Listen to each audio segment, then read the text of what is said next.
¿Qué tal, amigos internautas de Proceso Digital y Departamento 19? Seguimos con estos espacios empujando la democracia previo a las elecciones primarias del próximo 9 de marzo. En esta oportunidad nos acompaña la precandidata a diputada por el movimiento 28 de junio, la abogada Carmen Aide, que va en la casilla 142. Gracias. Bienvenida al Proceso Digital. Muchísimas gracias, licenciado Jorge, por la invitación y además por provocar este tipo de espacios en este momento que es crucial conocer a nuestros y nuestras precandidatas a los distintos niveles electorales que nos enfrentamos en este proceso primario. Bueno, Carmen Aide López, ella fue subsecretaria en el Despacho de Justicia, tiene un máster en Derecho Internacional de Derechos Humanos, es militante del Partido Libre y bueno, se autodenominan hijos del golpe, ¿verdad? Así es, esta generación de relevo que estamos asumiendo puestos de decisión, ya sea desde el gobierno o desde la estructura partidaria, muchos y muchas de nosotras, pues fue el golpe de Estado lo que despertó nuestra conciencia para organizarnos políticamente y aportar en este proceso de transformación del que formamos parte desde hace 15 años. Sí, ¿y cómo ha sido? Usted renunció a su cargo que tenía en el gobierno hace un poco más de un año. ¿Cómo ha sido todo este proceso de campaña política, el contacto con la gente? ¿Qué nos puede contar desde todo este proceso? Pues precisamente porque hace un poco más de un año renuncié siguiendo el mandato de la presidenta y porque además creo que para que la política en nuestro país avance a parámetros cada vez más democráticos debemos de dividir lo que es la función pública de las campañas proselitistas, pero esto también me dio, digamos, una ventaja porque desde hace un año, en todos estos meses, he estado trabajando arduamente en lo que son los recorridos por todos los municipios del departamento, los barrios y las colonias y las aldeas de nuestra capital. Así que afortunadamente pues puedo decir y asegurar que he visitado los 28 municipios del departamento y también los territorios que conforman el Distrito Central y estoy muy contenta porque veo el fervor, el compromiso y el trabajo constante de la base del Partido Libertad y Refundación en la construcción de esta próxima victoria de mano de la abogada Rixi Moncada. ¿Cuál es la principal demanda que le hace la gente en el contacto que usted tiene con ellos? ¿Qué le pide la gente? ¿Qué le reclama? ¿Cuáles son esas principales demandas ciudadanas? Bueno, por un lado, en términos de la integración del Congreso Nacional, las personas están pidiendo mucho caras nuevas. Están pidiendo miradas frescas, más juventud dentro del partido, porque pues en este tiempo muchos y muchas han sido decepcionados por los actuales diputados en el Congreso Nacional. Sin embargo, en mi militancia también hay mucho agradecimiento a ellos y ellas porque pues en ese tiempo muy inestable de ataque al Congreso Nacional, la mayoría se mantuvieron firmes. Sin embargo, también hacen la crítica de que hay algunos que traicionaron el ideario del partido y decidieron irse a otros partidos políticos cuando juraban pues ser parte de esta propuesta de transformación del partido. Entonces, digamos que entre que los defienden, pero también están exigiendo que hayan compromisos más leales, compromiso más productivo dentro de ese Congreso Nacional. Y por otro lado, ya digamos en términos de lo que está haciendo el gobierno y la presidenta Xiomara Castro, la mayoría de ciudadanos y ciudadanas en el departamento lo que están solicitando es una integración más ágil, más accesible a posibles puestos de trabajo. Piden mucho también la posibilidad de que se le sume a lo que son los beneficios de protección social que la presidenta impulsa día a día, como es el subsidio de la energía eléctrica, como es el bono tecnológico, como es el bono de las mujeres con cáncer, como es el bono de las personas con discapacidad, el bono de oro. Todos y todas pues están muy contentos de que se hayan implementado y se hayan recuperado estos programas sociales como la red solidaria, los comedores solidarios, la merienda escolar, pero pues hay una demanda enorme, ¿no? Y pues no vamos a mentirle al pueblo hondureño, en estos 3 años tampoco se ha podido incluir a la totalidad de esa gente que está pidiendo ese apoyo social. Bueno, usted tiene vena de abogada, usted también es abogada, tiene mucha familia también que ha figurado en muchos cargos del país, pero cuénteme, ¿debe ser un requisito fundamental para llegar al Congreso, por lo menos, ser abogado de la República? No, la verdad es que no. El único requisito para llegar al Congreso Nacional es tener la mayoría de edad, que son los 20 Pero debería, años. le digo yo, por los conocimientos.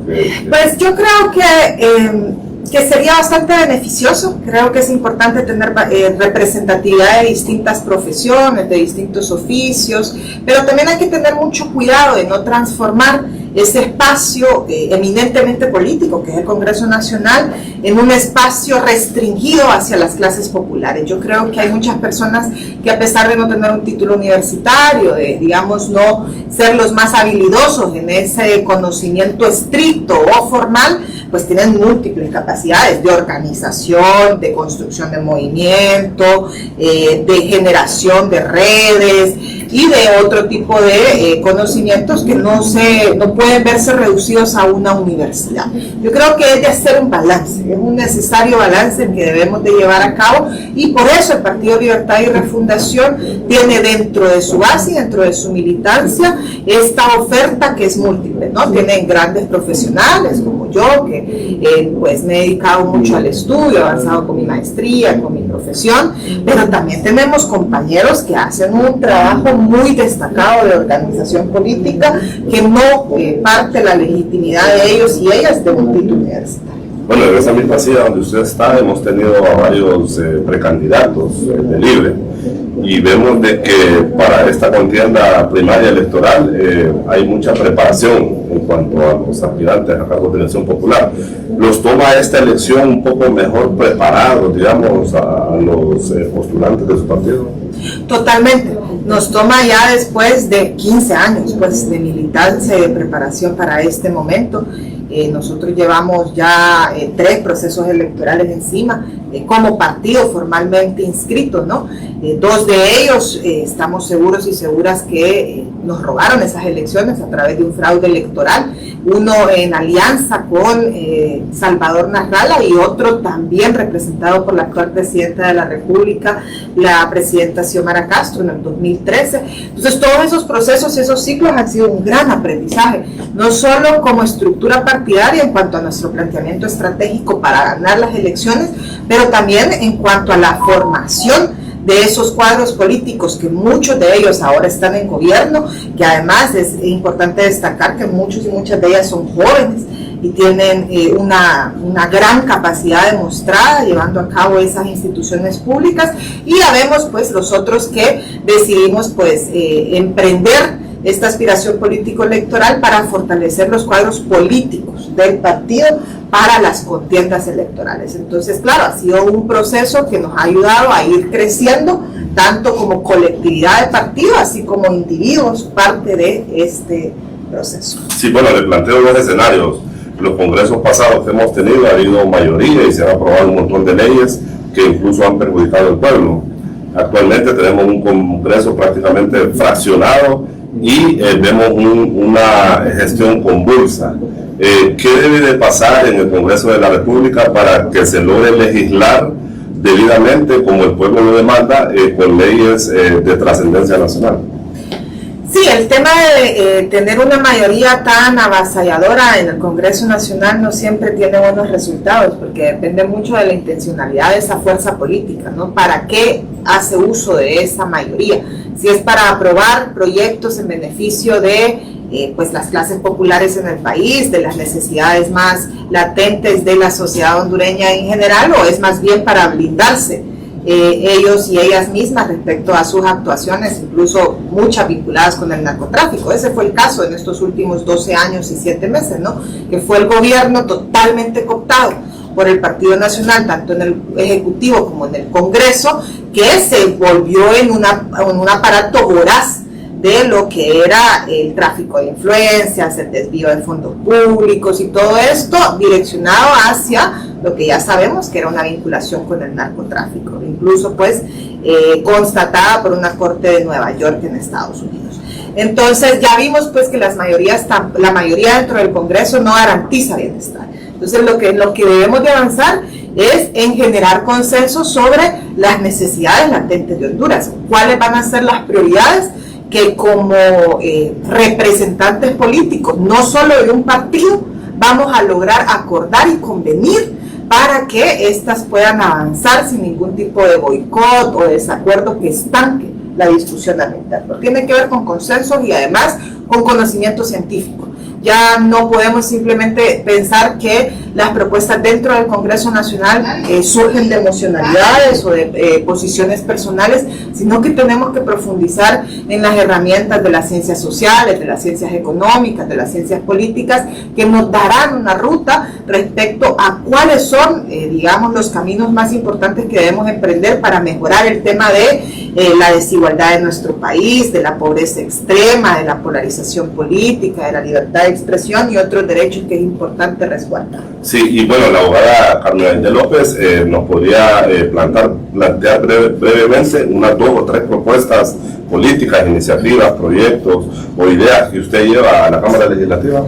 Así es. Bueno, por un lado, yo espero que no sea necesario que debamos de seguir empujándolo en el próximo Congreso Nacional, pero en caso de que no se apruebe lo que quedan de estos meses de gobierno, de esta gestión legislativa, yo continuaré luchando por la Ley de Justicia Tributaria, porque creo que es un proyecto insigne de este gobierno y de este Congreso Nacional, que además va dirigido a frenar los abusos en cuanto a las exenciones fiscales desmedidas que se les provee a un pequeño grupo de personas dentro de nuestra sociedad y además pues por encima del bienestar de muchísimas más, ¿no? O sea, de las mayorías. Entonces, esta ley no crea superimpuestos, no castiga a los ricos, no deroga lo que es la lógica de las zonas especiales, sino más bien que regula de una manera más, pues más científica, más precisa, más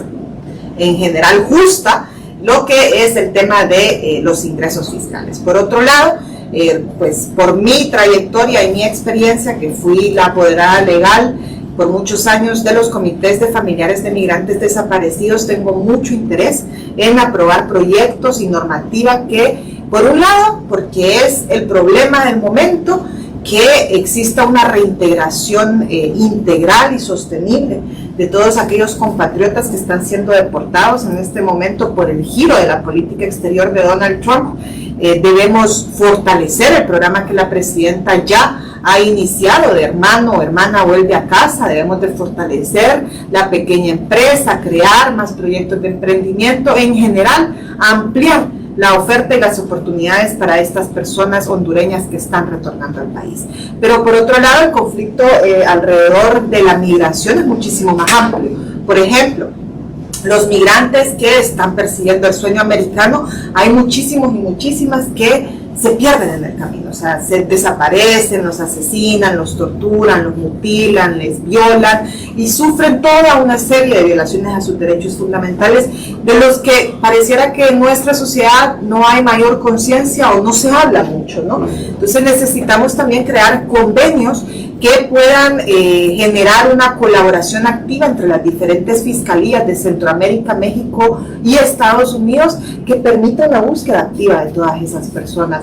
Los comités de familiares de migrantes desaparecidos no han bajado la bandera en cuanto a esta exigencia de la desaparición de migrantes y su necesaria búsqueda para que pues podamos darles un poco de dignidad y paz a sus hogares. Y finalmente, porque también he trabajado bastante con el tema de protección social de las mujeres, de acceso a la justicia de las mujeres, pues me interesa emprender proyectos, iniciativas que puedan finalmente avanzar en lo que pueda ser la instalación de un ambiente de mayor paz para las mujeres, de mayor acceso a la justicia, de mejores oportunidades económicas.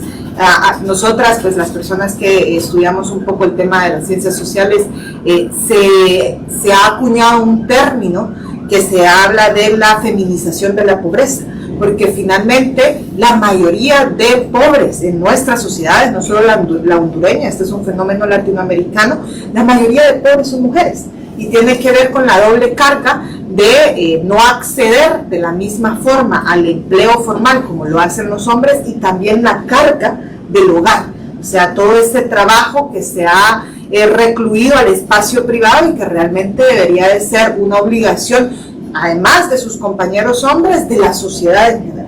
Sí, y aunque se han abierto los espacios en el Poder Legislativo para las mujeres, ahora vemos cualquier cantidad de mujeres diputadas, ¿cree que se le debe poner rostro al poder? Porque las mismas mujeres en el Congreso Nacional se quejan de que prácticamente ellas no tienen ningún poder de decisión en ese poder del Estado.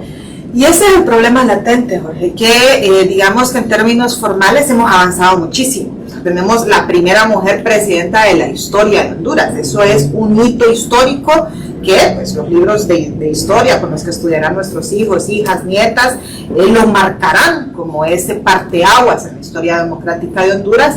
Sin embargo, esto no ha significado precisamente de que el ambiente alrededor de la inclusión de las mujeres en la política, en el espacio público, haya mejorado a profundidad, ¿no? Incluso tenemos personas que se atreven a agredir a la presidenta de la República con comentarios y señalamientos machistas, ¿no? Entonces el punto es cómo avanzamos de lo que es la representación formal a lo que es la representación sustantiva, ¿no? Que es precisamente que las mujeres no solo sean electas, no solo avancemos en los nombramientos formales en poderes públicos, sino que también tengamos un poder que sea materialmente real, ¿no? Que tengamos la posibilidad de tomar decisiones en cada uno de esos espacios. Y yo siempre lo digo, eso pasa por fortalecer al interno de nuestros partidos políticos ese poder, ¿no? O sea, continuar disputándolo para que nuestros liderazgos no sean únicamente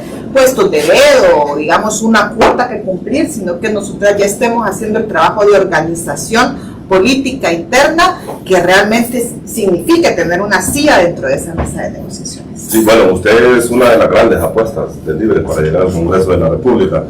¿Cuál es el mensaje que le envía a la militancia? Ahorita prácticamente son elecciones de militancia en los tres partidos más importantes del país, pero ¿cuál es ese mensaje que usted les envía a ellos? Porque muchos se sienten decepcionados de algunos parlamentarios que escogieron para que los representaran en el Congreso Nacional. Mi mensaje va dirigido sobre todo a las juventudes. Yo creo que es necesario involucrarnos, es necesario informarnos de manera profunda y no únicamente dejarnos llevar por las tendencias informativas, por algunos medios de comunicación con líneas editoriales muy marcadas o por en general pues lo que puedan escuchar de personas en general que se encuentren, ¿no?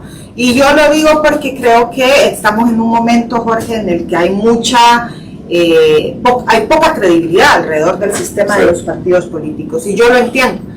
Yo pues en algún momento de mi juventud tampoco quería estar vinculada con mayor compromiso con los partidos porque creía que eran estructuras viejas, estructuras que quizás no funcionaban.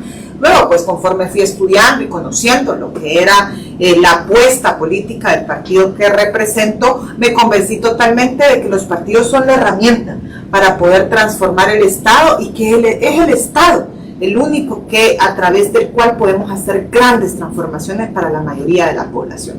Lo demás no significa que no tenga cierto efecto, que no tenga cierta influencia en los procesos, pero nunca va a ser como el ejercicio formal del poder. Solo desde ahí se puede realmente impulsar políticas de Estado que vengan a cambiar la realidad de las personas. Entonces yo les motivo a involucrarse, yo les motivo a que se informen debidamente y a que empecemos a accionar de formas contundentes dentro de estos espacios políticos, porque solo desde adentro podemos cambiarlos también. O sea, podemos tener mucha crítica alrededor de cómo funcionan, pero si no buscamos la forma de intervenirlos, el sistema político va a seguir funcionando de la misma forma. Entonces, si tenemos muchas ganas de que la política cambie, debemos de hacer política. Sí, bueno, ya para ir cerrando esta entrevista y agradeciéndole que nos haya visitado aquí en Proceso Digital, siendo muy autocrítica, usted fue funcionaria, ahora aspira a un cargo de elección popular. ¿Hay algo que no le ha gustado de este gobierno? Sí, yo creo que a mí me hubiese gustado que avanzáramos de una forma un poquito más prioritaria hacia las apuestas que tenemos como partido en los municipios. Actualmente el Partido Libertad y Refundación ostenta alrededor de 50 alcaldías. Yo hubiese querido que priorizáramos, digamos, el fortalecimiento de esas alcaldías. Sin embargo, la Presidenta de la República nos ha dado una excelente lección a todos y todas, y es que todo el tema de su línea o su visión de Estado la está aplicando sin distinción de colores políticos, y eso ha significado que, por ejemplo, en términos de transferencias municipales, de los proyectos como caminos productivos, todos han sido direccionados hacia estas alcaldías sin importar si es Libre, el Partido Liberal o el Partido Nacional. Pero pues mi corazoncito militante me decía a mí que quizá era bueno pues fortalecer nuestro poder local antes de los demás, pero definitivamente es algo que he aprendido en el proceso y que además felicito a la Presidenta por ello. Bueno, le dejo las cámaras de Proceso Digital y Departamento 19 para que le hagan un último llamado al electorado, básicamente en estos momentos al voto duro del Libre quizás, o a la población en general, del por qué deben de votar por usted, en qué casilla va y su llamado final a ellos. Bueno, un saludo a todos y todas quienes nos siguen. Yo les invito a que votemos contundentemente este 9 de marzo por el partido político que sea de su elección, pero les motivo a que veamos y analicemos todos los logros obtenidos en solo 3 años por el Partido Libertad y Refundación. Ellos y ellas, el bipartidismo tradicional y rancio, tuvieron 12 años para poder cimentar propuestas de desarrollo, para poder impulsar apuestas en el beneficio de las mayorías. Sin embargo, creo que ha quedado bastante comprobado que se dedicaron a otros quehaceres, lamentablemente también quehaceres delictivos. Así que, por favor, a la hora de votar, pensemos en ese tramo histórico del que venimos y todo ese daño que han hecho y cómo el Partido Libertad y Refundación le está apostando a la reconstrucción del Estado, a la reconstrucción de la institucionalidad y finalmente a crear más paz en términos de seguridad y convivencia ciudadana. Yo soy Carmen Aide López, ex viceministra de Gobernación. Renuncié para asumir este reto de aspirar políticamente para representar al departamento de Francisco Morazán en el Congreso Nacional. Voy por el movimiento 28 de junio, Poder para Vos, la corriente y el movimiento más fuerte, más estructurado y más beligerante del Partido Libre en la casilla 142. Así que espero contar con su voto. Soy una abogada, pero sobre todas las cosas soy una persona sensible y militante de las causas sociales y de todas aquellas que exijan justicia social para Honduras. Esta tarde en Proceso Digital, la ex subsecretaria de Justicia y Gobernación de Honduras, máster en Derecho Internacional en Derechos Humanos, militante del Partido Libre, precandidata a diputada por el movimiento 28 de junio. A todos ustedes les invitamos que acudan el próximo 9 de marzo a votar por el candidato que a usted mejor le simpatice. A todos ustedes, un abrazo y seguimos con este espacio cívico para conocer las propuestas de los precandidatos. Hasta la próxima.